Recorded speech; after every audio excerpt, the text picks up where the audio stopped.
Hi everyone, my name's John. Welcome back to my channel. Today I have another book review for you, trying to get up to speed on all the book reviews I have. This is a book from Zone Books. This is the Accursed Share by Volume 1.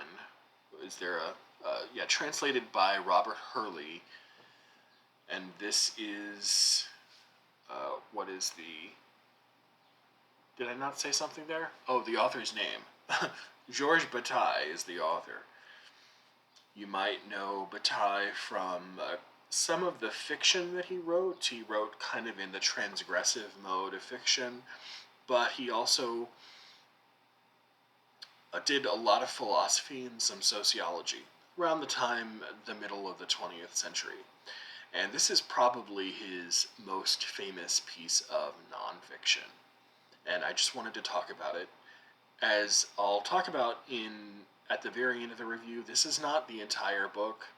It's probably the best known part of it, but this is only Volume 1. So this book is about economy, but in a very sort of interesting sense that isn't going to be terribly relevant to people that we would call economists today. The economy of economists involves things like exchange, production, and consumption of goods and services. Things which are finite in number and therefore need to be conserved. This is why Thomas Carlyle characterized economics as the dismal science, right? Things that need to be saved, hoarded, conserved. In other words, one of the fundamental precepts of traditional economics, as we usually use the word, is the concept of scarcity. In this book, Georges Bataille asks the question, what would it look like if someone imagined an economy of things that instead needed to be saved, needed to be doled out because they were finite in number, instead imagine an economy of things that overflow and abound nearly endlessly. Whether it's a bit of food you have left over at the end of a meal, or the boundless amounts of sunlight, only a tiny fraction of which contributes to life as we know it on Earth. What might that look like? And that's what he does in this book. It might seem like a facile question on its face, but it has the possibility of taking an interesting new approach on a variety of questions. And one of its tremendous theoretical and conceptual advantages is that it allows us to think about economics as something beyond the mere purview of money, goods, and services. Bataille calls this new approach the general economy, which is a term he self-consciously borrows from Nietzsche. Bataille's arguments have a really, really wide span, and this isn't going to be a very, very in-depth review, so I'm just going to touch on some of the major arguments and what they look like. The arguments span the Tibetans to the Aztecs to the then contemporary, he was writing this, I think, in the 50s, something like that, to the then contemporary Soviet economy. So what results is understandably a bit of a mixed bag in terms of argumentative quality and how convincing they are. But the big picture is that societies tend to be just as concerned about the expenditure of excess as they are by how things are used when they are scarce. And therefore, society creates ways to sublimate that expenditure. One of the best examples that he gives is the economy of the potlatch ceremony.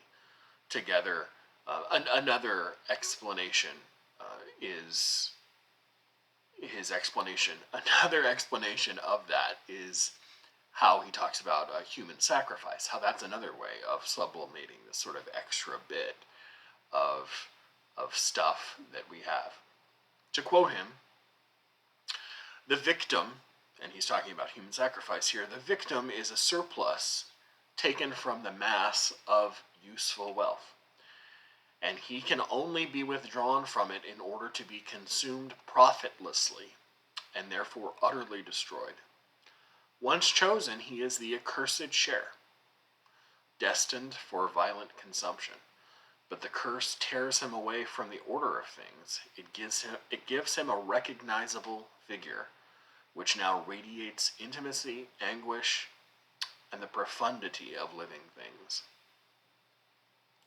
That sentence is really a great summing up of not just one core idea from the book, but also Bataille's general prose style. It can be clear sometimes, and then other times oddly mystical and sort of elliptical, which are two words I used in another video I filmed today. I feel like I'm repeating myself, but I think both of those adjectives apply. One of Bataille's arguments that arises as a corollary to the accursed share is how industrial capitalism has created an economic logic which upends this trend. Instead of sublimating and evaporating the accursed share like we used to do in pre-capitalist times, I think you would say, we reinvest it at an accelerated pace to continue the accrual of wealth, profit being the narrowly monetary form of the accursed share. While classical economists don't ever speak of this accrual as expenditure, Bataille points out that using current wealth to produce more wealth does in fact fit the definition of expenditure. And he goes on to argue that culture is produced and in turn produces ways of allotting this accursed share in non-optimal ways, and therefore never really reaches a point of stable equilibrium. It comes as little surprise that Bataille thinks the accursed share is fundamentally important because of the ways in which both it and culture inform one another.